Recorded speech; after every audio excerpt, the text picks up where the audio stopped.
Hello, this is my Unit 5 demonstration entitled Alleles and Dominance. Here we examine heredity using an organism called a rabbit as an example. As we learned through our hard work with our packets and through our studies, we learned that all organisms have building blocks called cells. Within these cells, there are proteins within the nucleus called chromosomes, which contain DNA, which are the blueprints to the protein and other molecules that will eventually create our unique image. For every organism, there is a unique set of DNA besides identical twins, which causes everyone to look different. However, offsprings always have some sort of similar feature that they retain from their parents.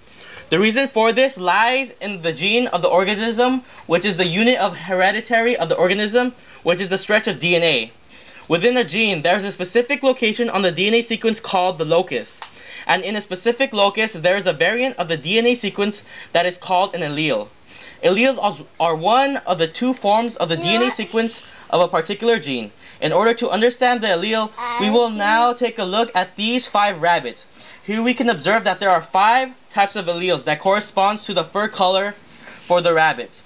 As of now, we can see the genotype, which is the allele that is represented through characters. As we can see here, that it is represented by a letter and a superscript. The phenotype is the observable trait that is derived from the specific allele. Here we can see that C is the complete color, which means that the rabbit is entirely colored. Second, we see that C3 is chinchilla colored, which have partial coloring. And going down from the list till C0, which when the rabbit is albino, which means it's completely white.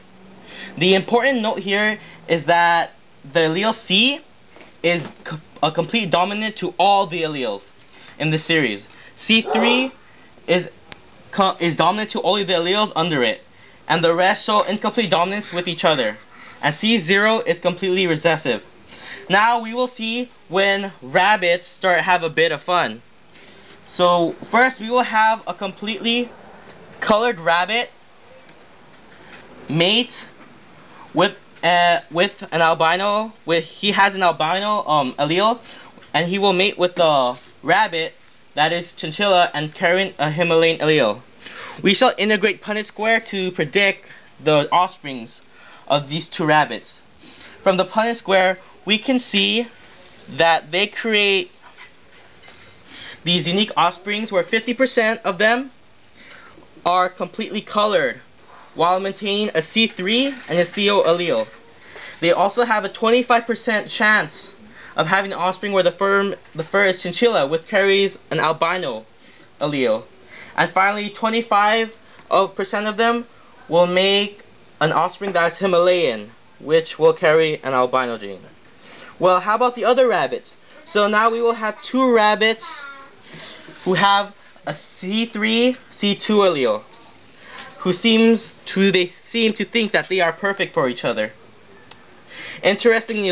Interestingly enough, only 25% of their offspring will have only the exact genotype as the 2 parents.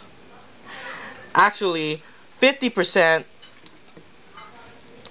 of the offsprings shall have a C3 purebred genotype.